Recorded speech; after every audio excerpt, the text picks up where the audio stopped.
Bueno, continuamos conversando con Leopoldo Pucci.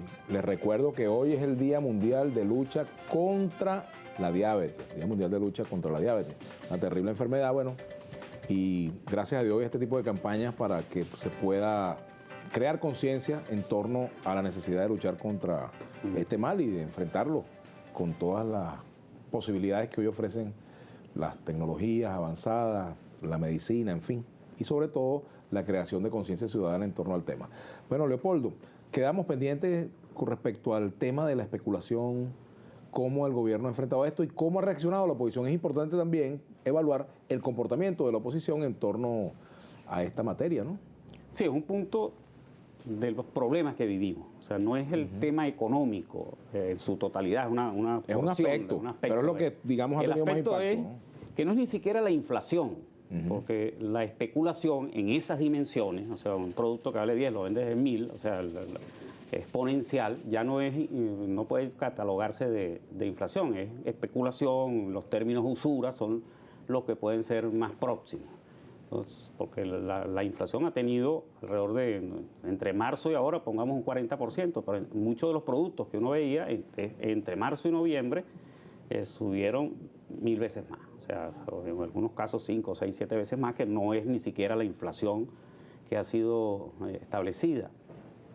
Esto es una conducta y un comportamiento que evidentemente requiere una sanción y una acción gubernamental. Cada vez que se mete en un establecimiento dice, cónchale, pero la semana pasada estaba a tal precio, es normal, y protesta porque dice, bueno, en una semana yo lo vi, era el mismo, etcétera. Eso, evidentemente, que es una idea justiciera, y como tal, es de suponer que pueda tener un respaldo entre la gente.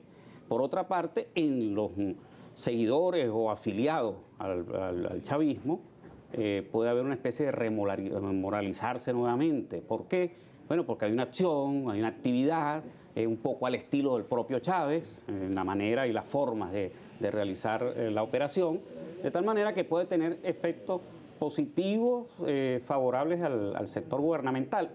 Eso habría que verlo posteriormente. Claro, los números lo dirán. Humanas y los números lo dirán. Pero en principio uno pudiera suponer esto. Sin embargo, tiene un inconveniente, ¿no? Ha tenido un efecto lateral o colateral de desorden, una cierta incertidumbre en mucha gente. El propio gobierno ha tenido que en esta materia recapitular y reorientar la acción para que no se desborde. Y este es otro aspecto del que ha intentado como respuesta el sector de la oposición. ¿Cómo has visto la oposición? Un poco como orden y justicia. Porque fíjate que el gobierno, Leopoldo, ha querido presentar a estos especuladores, incluso asociados a algunas figuras de la oposición. Mostraba hoy, por ejemplo, Ciudad Caracas, una fotografía del dueño de una de estas empresas que fue intervenida con Capriles, por ejemplo. Quienes incurren en este tipo de conductas seguramente tienen buenas relaciones con personajes de diferentes niveles, tanto del lado gubernamental como del lado de la oposición. Pues, lo que la usura no tiene ideología. Pues. Exactamente. Entonces uno no puede atribuir exclusivamente como si se tratara de los partidos y de las organizaciones políticas de oposición. Eso no se corresponde con la realidad. Pues es una conducta que debe ser controlada. Incluso pues, algunos empresarios o digamos del sector comercio que no han incurrido en esto también pueden simpatizar con la oposición o con el gobierno. Pero también hay un elemento, Leopoldo, fíjate, conversandito sobre el tema, y es que la respuesta de la oposición ha sido un poco complicada y no muy monolítica que se diga, y tampoco tan a alto decibel, porque es un tema complicado, ¿no? O sea, salir a defender a alguien que esté especulando o salir a criticar una decisión que permita que la gente compre más barato no es una cosa sencilla, aunque se pueda prever algunos efectos económicos si no hay un plan B. Sí, por supuesto, porque hay formas indirectas de defender, pero en realidad no tiene excusa, pues que alguien compre una cosa que valga 20, entonces lo meten en 120. O sea, eso no tiene ninguna excusa y es de sentido común. Entonces, más bien digamos, organizaciones, la misma MUD o personalidades vinculadas, han insistido más en el aspecto del desorden y del caos, como para contrabalancear el mensaje justiciero, ¿no? Esto es como algo así como orden y justicia, como compitiendo. A fin de cuentas, lo que se trataría es de hacer justicia de una forma lo más ordenada posible, pero nunca excluyendo ni lo uno ni lo otro. Entonces, bueno, no se le puede atribuir a las organizaciones partidistas este tipo de conducta. Ahora, esto no es inflación, propiamente dicho, esto es especulación. La inflación es un fenómeno que tiene que ver con la masa monetaria en circulación, con la poca productos que puedan ser vendidos al público, eso se está expresando fuertemente. Una sobredimensión de la demanda con respecto a la oferta. Sí, ¿no? Exacto, es medido de esa manera, ¿no? Ya eso está establecido, se han hecho suficientes estudios.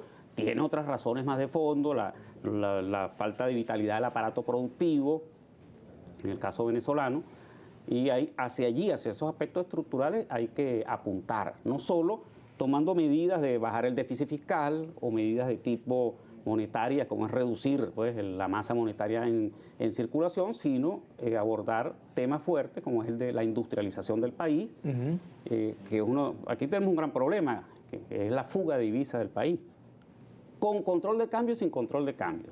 ¿Qué significa esto? Que los agentes económicos, sus ganancias y sus dividendos obtenidos pues, de manera legítima, no los reinvierten en Venezuela. Eso viene ocurriendo hace 40 años para acá. O sea, dicen desde Luis Herrera, pero efectivamente desde el primer Carlos Andrés Pérez. Ya Miguel Rodríguez decía en su tesis que la cifra que se escapó del país correspondía exactamente al endeudamiento, aquel que se llamaba el endeudamiento ilegal. Bueno, y tenemos muchísimo tiempo que se convierte en dividendos en ganancias. Y eso es la parte más importante del mercado negro, es quienes van a ese mercado para ahorrar sus ganancias en el exterior. Entonces eso no se transforma en inversión aquí, porque la mayoría de los productos, ¿no? El 95% de los productos, de la mercancía, viene vía Cadivi o vía Sidney. Ahora, ¿se puede presumir que hay un plan complementario a lo que está ocurriendo con esta caída de precios, ¿no? O por lo menos las decisiones para que las empresas, estos comercios bajen los precios? Porque si no lo hubiere, el cuadro para el mes de enero sería muy difícil, que es lo que están señalando algunos factores opositores, que no hay certeza de que en enero pueda haber esos mismos televisores, esas mismas neveras, y que además entonces tampoco se puedan preservar las fuentes de trabajo en esas compañías, ¿no? Bueno, ahí sí es una forma indirecta de defender la especulación, que es innecesaria. Es indirecta porque dices, bueno, más o menos como resignarte, que vendan 100 veces más caro, pero que no meterse con ellos para tal cosa, que si el empleo. Eso es una forma muy indirecta de hacerlo, además no tiene ningún piso de sustentación, puesto que los productos, la mercancía diversa, electrodomésticos y otras, se traen con los dólares del petróleo, de Cadivi, y para el año que viene está previsto que para importaciones y para insumos, para la industria, productos de bienes finales, hay 47 millardos de dólares. Entonces, así como este año, también una cifra parecida, con eso se trajeron los electrodomésticos, etc. Solo que hay que poner control, Leopoldo, para que la gente que importa o que recibe esos dólares preferenciales no deje los reales fuera o los invierte en otra cosa. Pero hay que poner control doble. Ese es el tema, doble control, pero vamos a hacer una pausa y que los funcionarios no se dejen, como se dice, mojar la mano. Vamos a la pausa y ya venimos con Leopoldo Bucci.